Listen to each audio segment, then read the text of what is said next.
So I'm rising this afternoon, Speaker, to speak to Bill 46, which, if I understand it from my friends in government here, is about reducing red tape. So in my remarks this afternoon, I want to focus on three schedules of the bill. I want to focus on Schedule 5, Schedule 6, to highlight what the bill could do more on taking climate change seriously, the climate crisis seriously. The member from Guelph spoke about this earlier this afternoon. I also want to begin by speaking briefly about Schedule 9, the changes to the WSIB. From an angle you may not expect, Speaker, and I hope you'll give me a little latitude with this. We had a significant event last week in the province of Ontario. On Thursday of last week, the province of Ontario saw the election of the first Black Somali-Canadian disability rights activist to this chamber in this place's history, Sarah Jama. The people of Hamilton Centre elected Sarah Jama to take her seat in this place, and she'll be doing that next week. I'm excited to tell the members of this House. And for those of you who hadn't had the chance to meet Sarah, you're in for a real treat. And for those of you who are from the great city of Hamilton, you know about Sarah, and you know about the work that she's tried to do to help people with disabilities. And beyond that, just to be an incredible community organizer in her own right. And I think if Sarah had occasion to talk to her earlier this afternoon, Speaker, she came and caucused with us for the first time. And when I asked Sarah as we were getting ready to move into that caucus meeting, I said, what are you feeling right now? And she said, I'm feeling a burden of a responsibility. Burden of a responsibility is someone coming from a physical disability, coming from a legacy like the city of Hamilton. A significant amount of folks in the city of Hamilton live with physical or mental disabilities, challenges all the time. She told me I feel a responsibility to come into this place and not just criticize the government, but to bring something positive home to my community and do something with the resources we're given in my community. And I thought, how fitting, Speaker, how fitting to be debating what this government could be doing with this bill to reduce red tape for people with disabilities. Member for Thunder Bay Superior North has spoken about it. A number of the questions she has posed this afternoon. I think about the penalties assessed to persons with disabilities when they enter into a romantic relationship with someone, even with a modest income, immediate penalties in their income. And you and I both know, Speaker, as people who live in Ottawa and work with communities with people with disabilities, they live in crushing poverty already. People are living in crushing poverty already, and there should be no penalty for falling in love. There should be no penalty for making administrative errors on one's account, for missing a letter. But right now, I just want to impress upon this government a way you can improve this bill is by dealing with the incredibly suffocating amount of red tape that people with disabilities and their loved ones and their families and their friends through them face every single day. And do you know what also is related to that, Speaker? I want to impress upon the government that working for this government right now are thousands of caseworkers who work with folks on ODSP and OW who would like to see their talents put to better use. In Ottawa, Speaker, it is common for an ODSP caseworker to have a 400-to-1 ratio. You heard that right. 400-to-1. How is one supposed to be an empathetic voice, an enabler of opportunity to someone when you have that kind of caseload? You can't. You do triage. You do communication by email, by text, by, happenstance. That is an army of folks available to this government that could be sent out into the community to actually help people find opportunities in their lives. So I just want to impress upon the government, if you want to reduce red tape, if that is the intent purpose of this bill, I was listening to the member from Durham in his remarks, and I've appreciated an opportunity to talk to him offline. I know he and other members of this government care about people with disabilities. Think about the red tape that you could do to reduce the burdens in people's lives so they can embrace those opportunities that the member was talking about. Okay, second, and this is another diversion, Speaker, so you're going to have to maybe give me some latitude. Maybe our friends in government won't call me on a point of order and we can get this out. I think something that's missing in this bill, Speaker, is help for local and amateur sport. And I had occasion just earlier this afternoon to briefly talk to the minister responsible. As you know, Speaker, I came to this chamber, still am kind of surfing and glowing because the Carleton University women's and men's basketball teams both won the national championship last week. And Speaker, I know University of Ottawa is in your riding, and it's a great university with great sports teams, including basketball teams. But as I took in that national championship on YouTube in the basement of our family home with both our kids that play in the Ottawa system, And both universities draw heavily upon the amateur system. Something occurred to me that I think is red tape related. So the women played their national championship against Queen's University. Fantastic team, had the fewest points allowed this year, 515, the University Gales. Great team. Tough game in Sydney, Nova Scotia. Great place. I got family in Nova Scotia, but it's far flung. The men played their game in Halifax in front of 9,000 fans. Quite a disadvantage for our squad, I have to tell you, Speaker, because St. FX, the X-Men that played the Ravens this year, Ravens men who have appeared in 17 consecutive national championships, they had 9,000 screaming fans in there, and they played a heck of a game, Speaker. But what struck me as red tape in that viewing experience, as a lifelong basketball fan, as a sports fan, as someone who really believes that sports is an enabler for our youth, and for people of all ages, frankly, but particularly for youth, is that the women were playing hundreds of kilometers away from the men in a tiny stadium at the same time as the men. And I said to myself, that seems ridiculous. If we want to travel this national championship around, absolutely, let's give that economic opportunity to different places. But I want to see in Ontario that platforms women's sport as much as it does men's sport. I want to see 9,000 people out to cheer the women on, not just the men. Not just the men. And it's the case locally in Ottawa, Speaker, where we have a harder time finding volunteer coaches in the women's basketball programs, more canceled games. And I want to say to any of the friends opposite, if you go on our website, I wrote an update. My last column was on this historic weekend. First time in 38 years that one university has captured women's and men's national championship. Really incredible achievement to coaches Taffy Charles and Danny Sinclair. Incredible accomplishment. But it was, my daughter remarked on me, we watched the women's game in its entirety, and then we switched to the men's, as it just happened to be going into overtime.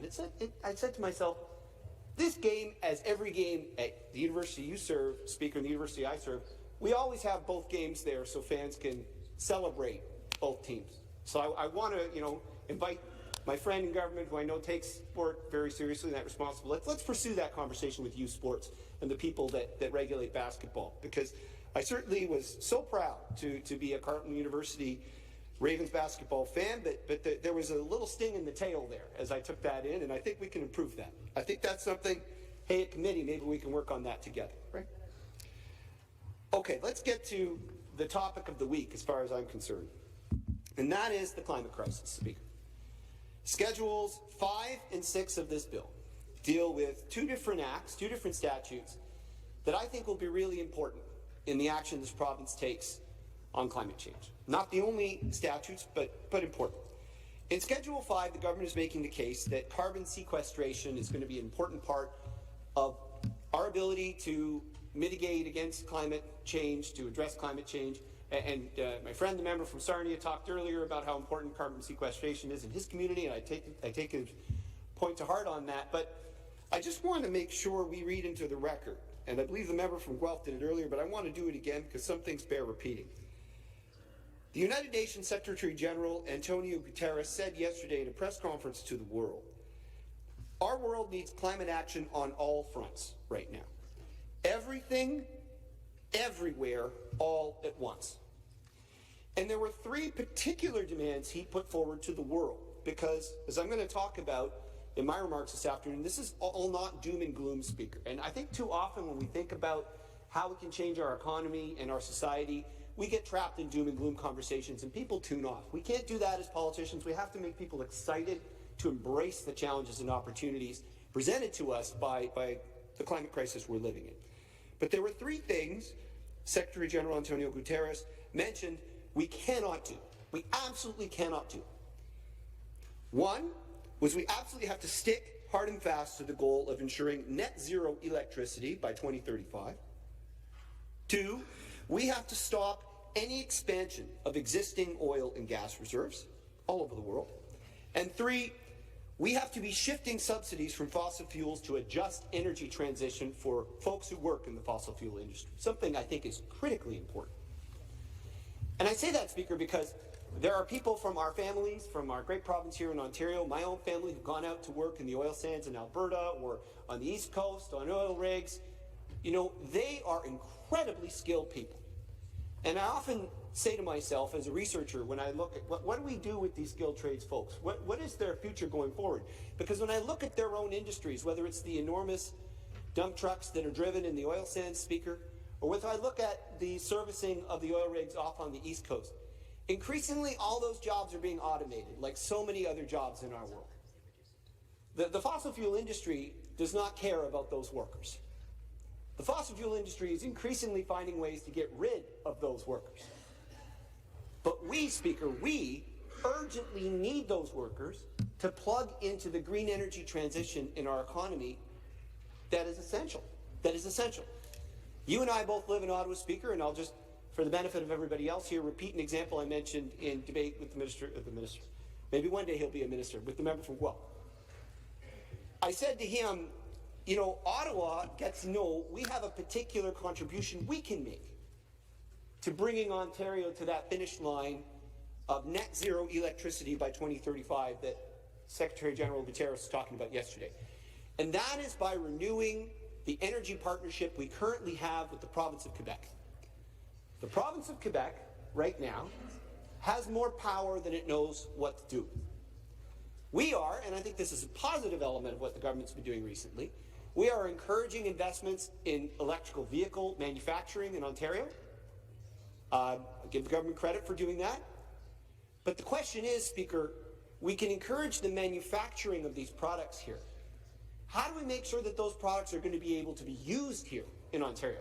And on this note, I speak from personal experience because summer before last, my partner and I, we took the leap. We bought the same vehicle the member from Guelph drives, a Chevy Bolt EUV, great car, you know. But in the winter, you get a range of about 200 to 250 kilometers on that car. And you need to know where all the charging stations are. Forget driving to Toronto, right? That is a tricky enterprise, potentially, if you need to stop and recharge. I often take the train, right? But if the members opposite are serious about the electrification of transport in Ontario, which I think is a fantastic goal, we have to build the infrastructure to sustain that. And what hydroelectricity in Quebec represents, think of it, Speaker, as some advocates have said, think of it as a giant battery. A giant battery beside our existing hydroelectricity system, our existing, though not large enough, renewable energy system, and the way the grid functions with nuclear power. Thinking about that opportunity with Quebec that costs, depending on whose estimates you believe, 5 to 7 cents a kilowatt hour. That is an enormous opportunity for us. But instead, what I've heard the Minister of Energy say, who's someone I've enjoyed debating and talking to over the years, but I've heard him say recently, now, Joel, we're going to be moving out of this permanent agreement with Quebec. We're going to be moving into spot markets. So that's like kind of transactional on the moment. That's not, you know, a commitment. So what does Quebec do? Well, Quebec says, well, if Ontario's not serious about taking our power, let's sell it to the United States. And in some cases, depending upon the amount they're cranking out, they may be selling that at a loss. But here we are, their neighboring province, desperately in need of this power. Depending upon whose estimates you believe, Speaker, we have to either 75% increase or double our electrical capacity in Ontario if we want to electrify buses, if we want to encourage more electrical heat pumps in people's homes, or if we want to do that in larger buildings, or if we want to have more electric buses running in our streets, as I know the great city of Toronto is doing and Ottawa is trying to embrace, and I'm sure other cities. We need more power for that. So Quebec presents an opportunity for us to explore that relationship further, Speaker, and we're not taking it. We're not taking it. So I want to make sure that members of this House are aware of some of the news from yesterday, because as I said earlier, sometimes when we talk about the climate crisis, it can be doom and gloom. Here's the truth. The truth is, in 2015, the countries of the world met in Paris and made a collective recognition that we have to try to limit the growth of emissions, we have to stop the heating up of the planet, we have to stop it at 2 degrees Celsius. And in 2018, they revised that estimate and they said it needs to be 1.5 degrees Celsius. And we were on track at that point to get to 3.5 degrees Celsius of a warmer planet, 3.5 by the end of the current century. And we know what that means. In Ottawa, we've seen it. 5 major massive weather events. 2 once-in-a-century floods. 2 massive windstorms. You know, this has been devastating for farmers, devastating for homeowners, devastating for our electrical system, tens of millions of dollars of damage, right? So that's where we were on track, but actually, if you look at the scientists are telling us, given some of the changes countries around the world have committed to, we course corrected to some extent to 2.5 degrees Celsius warming, which is still way too hot. But if you look at what was recently negotiated in the last round of global Conference of the Parties Agreement discussions, we are now back on a track potentially of 1.7 degrees Celsius. So these commitments and the changes some countries are making is making a difference. And I want people watching at home to know that that does matter. Writing me and writing any politician in this House, pressing with your employer, pressing with your community organization to embrace the climate crisis, all of that work has led us to something. We're on track, but it's not far enough. So the big step Ontario made was phasing out coal-fired electricity. That was an enormous step we made, and I give the previous government, previous to this government, credit for doing that, being pushed, of course, by environmental advocates. But what we cannot do, Speaker, what we absolutely cannot do is what my friends in government have currently proposed, which is massively increase the footprint of gas-fired electricity in this province. As the member for Toronto Danforth said earlier in question period, that will erase all the benefit that this government has attempted to do with major manufacturers, major emitters like Dofasco or Algoma Steel. Any of that work you've done with the EV industry and attracting that investment, that is all wiped out if you increase gas-fired electricity by 300 to 400%, depending upon the estimates you believe. Don't just believe the socialist from Ottawa Centre. Look at the scientists that are informing the UN report and the IPCC report from yesterday. They, I guess the Minister of Municipal Affairs and Housing doesn't like that title. I embrace it. I'm happy for it. Minister, is that a point of order? All right. Glad I gave you a stretch. So the point is this. You can't move this province in the wrong direction.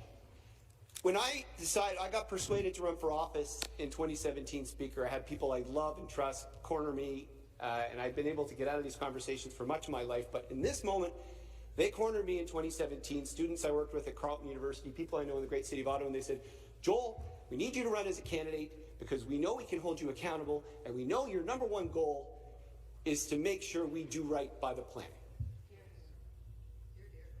We know that's your number one goal.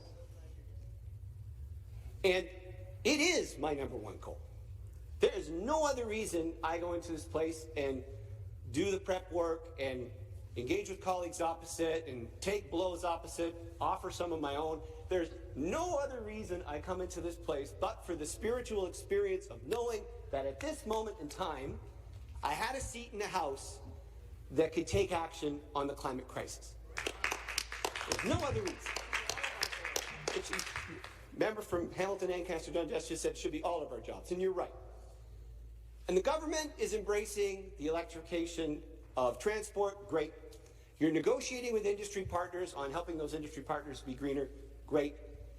But for the love of God, in the question response we have for 10 minutes, let's talk about not moving our province in a dirtier energy direction. Let's talk about not moving our province in more congestion, in more smog, in further sprawl of homes, in not giving our agriculture sector the opportunity to take advantage of arable land to grow the amazing food that nourishes and sustains us. Let's not trade that off. Let's embrace Ontario's strength. This is a province with so much richness and so much wealth and so many opportunities, and it comes from its people and its natural environment. We can be a world leader. We don't have to watch while states in the United States, countries in Europe, Asia, China, leap past us on growing renewable energy in a systematic way. Leap past us on expanding public transit in a way that happens quickly and affordably through a public provision system.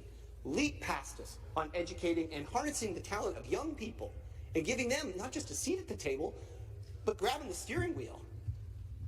You know, I can't wait to retire, to be honest, sometimes. I can't, when I get in environmental conversations with young people they are so much further advanced than it ever was at their age. So, red tape, what can we do to move away the red tape from those change makers and make this bill better?